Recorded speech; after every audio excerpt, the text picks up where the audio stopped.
మీ business ఏదైనా మీ ఊర్లో promotion చేయాలంటే అది సుమన్ టీవీతోనే సాధ్యం. ఇప్పుడే సంప్రదించండి.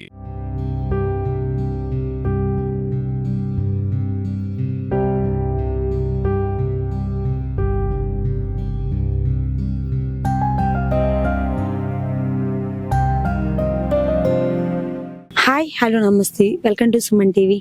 నేను మీ సుకుమారి. మన ముందైతే రవికుమార్ అయితే ఉన్నారు. సో వాళ్ళ మదర్ ఏం చెప్తున్నారంటే, నా కొడుకు చిన్నతనంలోనే కంటి చూపు పోయింది, చిన్నతనం నుంచి కొంచెం మెంటల్గా డిస్టర్బ్ అయి ఉన్నారు. సో తను ప్రాపర్గా ఏమీ చేయలేరు. నేను చనిపోయేలోపోయినా నా కొడుకు నన్ను చూడాలని చెప్పేసి తనైతే కోరుకుంటున్నారు. అసలు ఏం జరిగింది ఏంటి ఒకసారి తను మాట్లాడి తెలుసుకుందాం. సో మన ముందైతే ఉన్నారు. నమస్తే అమ్మా. నమస్తే అమ్మా. మీ పేరేంటి? నా పేరు లలిత. నాకు అబ్బాయి కడుపులో నుంచే సూపు లేకుండా పుట్టాడు. చిన్నప్పటి నుంచి అబ్బాయికి ప్రాబ్లం పిరుసు కూడా వస్తుంది. ఆ పిరుసు వచ్చేటప్పుడల్లా నేను ఎంతో బాధపడుకుంటా ఉన్నాను. ఉన్నప్పటికీ ఆ అబ్బాయికి అట్నే ఉన్నప్పుడు డబ్బులు ఉన్నప్పుడు చూపించుకోవటము చేయటము.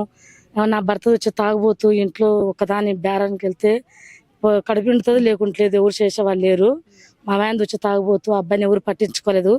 ఇంతవరకు హాస్పిటల్ కూడా తీసుకెళ్ళి అబ్బాయిని మైండ్ తక్కువ ఉంది.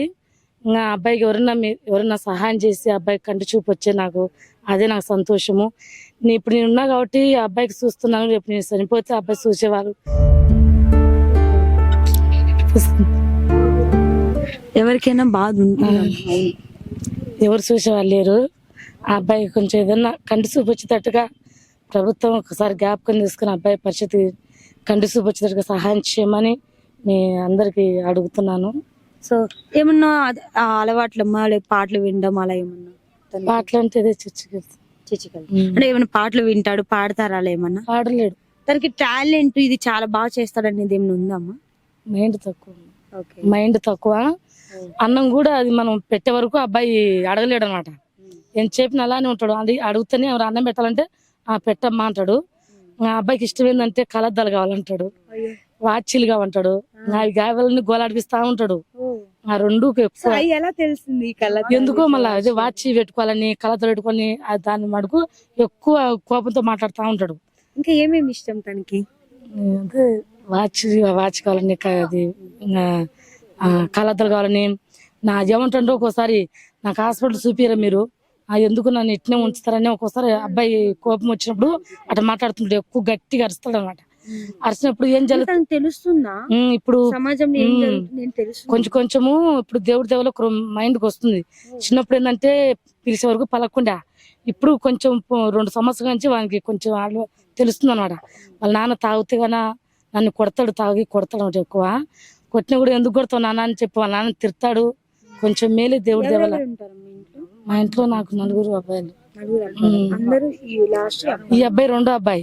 ఒక అబ్బాయి కూడా అబ్బాయికి 2 బాగుండ్రు, 2 బాలేరు పిల్లలు. ఒక అబ్బాయి వచ్చేగానే ఆ అబ్బాయికి అదే అమాయకుడు వికలాంగంగా ఉంటాడు. ఈ అబ్బాయి రెండో అబ్బాయి, 2 మంచిగా ఉంటారు.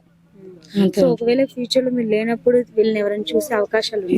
ఎవరు పట్టించుకోరమ్మా. ఎంతసేపు నేను రావాలి, అబ్బాయిని చూసుకోవాలి. ఎవరు పట్టించుకోవాలి, అట్నే ఉంటాడు ఇంటి దగ్గరనే.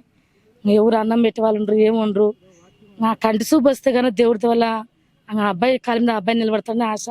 కానీ వాళ్ళ తండ్రి పెద్ద తాగుబోతూ పట్టించుకోడు, చేయడు. ఎప్పుడు తాగటం చేయడం ఏమన్నా అంటే కానీ నన్ను కొట్టి పెడతాడు. సాగు దెబ్బలు కొడతాడు. పిల్లల్ని హాస్పిటల్ పట్టించుకోడు, ఏం పట్టించుకోడు. నా అబ్బాయి భవిష్యత్తు అట్లా ఉంది. ఎవరన్నా అబ్బాయి కంటి చూపు కానీ వస్తే కన్నా అంతకంటే నాకు ఏ సంతోషం ఉండదు ఇంకా దేవుడి దేవల. సో చూసారు కదండి, రవికి వాచి స్పెట్స్ పెట్టుకోవడం చాలా ఇష్టం. కానీ కంటి చూపు వస్తే ఇంకా సమాజాన్ని చూడడం ఇంకా ఇష్టం. కానీ ఒక్కసారి ఈ రవిని చూసి మీరందరూ ఎవరైనా అంటే అందరూ సాయం చేస్తారు, ముందుకు వచ్చేసి రవికుమార్ గారికి కంటి చూపు వచ్చేలాగా చేయాలని చెప్పేసి మనస్ఫూర్తిగా కోరుకున్నా. వాళ్ళ అమ్మ కళ నెరవేరాలని చెప్పేసి నేను కూడా మనస్ఫూర్తిగా కోరుకున్నాం. థ్యాంక్ యూ అమ్మ. హాయ్. హాయ్. ఏం పేరు? ఏం పేరు? రవినా? మగ వాచ్ తాగినాడు. ఓ వాచినా? వాచ్ కొనుస్తా ఈరోజు. నాకు ఇస్తావా? కొత్త వాచ్ పంపిస్తున్నా. నాకు ఇస్తావా వాచ్? నీకు ఇంకా ఏమేమి ఇష్టం వాచితో? టీ వాచ్లు. టీ వాచ్ ఇష్టమా? ఇంకా కలద్ద కొనుస్తా. కలద్దలు ఇష్టమా? వాచ్ కొనుస్తా. కొనిపిస్తావా? నాకు కొనిపిస్తావా? నాకు కొనిపిస్తావా లేకపోతే నీకు కొనిపియాలా? పంపిస్తున్నా. పంపించావా? ఆ, తెప్పిస్తున్నావు నా కోసం. ఆ. తిన్నావా? ఈ చేతి కొనొచ్చు పంపిస్తుంది. ఈ చేతి వాచ్ కొనొచ్చు ఈరోజు. ఈ చెయ్యి ఈ చేతి వాచ్ పూజ వాచ్ ఎందుకు పెట్టుకుంటున్నా? పంపిస్తుంది. వాచ్ కొనొచ్చు పంపు. వాచ్ ఎందుకు పెట్టుకుంటున్నా? Watch 10,000 watch. ఓ కలద్దాలంటే బాగా ఇష్టం అంట కదా. పంపిస్తా కలద్దా. పంపించారా? నాకు కూడా తీసిస్తారా? తీస్తా. వాచ్ కొనొచ్చి తీస్తా. సో మీరు చూసారు కదండి, రవికుమార్ ఇప్పటి వరకు మనం చెప్పుకుంటున్నారు. రవికుమార్ని రవి రవి అని ముద్దుగా వాళ్ళ మదర్ పిలుచుకుంటారు. ఆ రవి అయితే మన ముందున్నారు. సో తన పరిస్థితి ఏంటి, ఎలా ఉంది తెలుసా? వాచ్ అంటే ఏంటో తెలియదు, తను ఎప్పుడు చూడలేదు, ఎందుకంటే చిన్నప్పటి నుంచి కనిపించదు. సో ఇలా ఉంటుందని కూడా తెలియదు. బట్ ఎందుకో తెలియదు, వాచ్ అంటే చాలా ఇష్టం. స్పెట్స్ అంటే ఇంకా బాగా ఇష్టం అంట. బట్ మన రవికి ఇంకా చూపు వస్తే ఇంకా అందరికీ ఇష్టం. తను సొసైటీని చూస్తాడు, ప్లస్ వాళ్ళ మదర్స్ అంతా కళని నెరవేరుస్తారని చెప్పేసి మేము కోరుకుంటున్నాం. సో త్వరలోనే రవి గారికి చూపు రావాలని చెప్పేసి మేము కోరుకుంటున్నాం. సో ప్రజెంట్ తన సిచ్యువేషన్ ఇలా ఉంది. తనకి వాచి అంటే చాలా ఇష్టం అండ్ కలద్దాలు అంటే చాలా ఇష్టం అని చెప్పేసి వాళ్ళ మదర్ కూడా చెప్తున్నారు. సో ఒక్కసారి రవి గారిని దృష్టిలో పెట్టుకొని తనకు చూపు వచ్చేలాగా ఒకవేళ చేస్తే, అమ్మ ఆపరేషన్ ఇలా చేస్తే వస్తాయని చెప్పారు డాక్టర్స్. చిన్నప్పుడు పోతే అప్పుడు వస్తాను చెప్పారు. మీరు తాకుండా అబ్బాయిని పట్టించుకోక అబ్బాయి అలానే ఉంటుంది.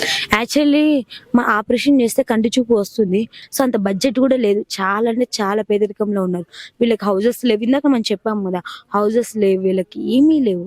బట్ పాపం ఏమీ లేకుండా ఇలా ఉంటూ వాళ్ళు ఇలా నివసిస్తూ వాళ్ళ అబ్బాయిలకి సరైన ట్రీట్మెంట్ ఇవ్వకపోవడం వల్ల ఈరోజు వాళ్ళ అబ్బాయిని ఇలా చూసుకుంటుంది వాళ్ళ మదరు. సో ఎవరైనా ముందుకొచ్చేసి ముందు వచ్చేసి తనకి కంటి చూపు వచ్చేలాగా చేయాలని చెప్పేసి మేము కోరుకున్నాం. సో చూసారు కదండి ప్రెజెంట్ అయితే రవి సిచ్యువేషన్. సో ఇంకెందుకు చూస్తూ ఉండండి మరిన్ని అప్డేట్స్ కోసం మీ సుమన్ టీవీ. కెమెరామెన్ చందుతో నేను మీ శివకుమారి.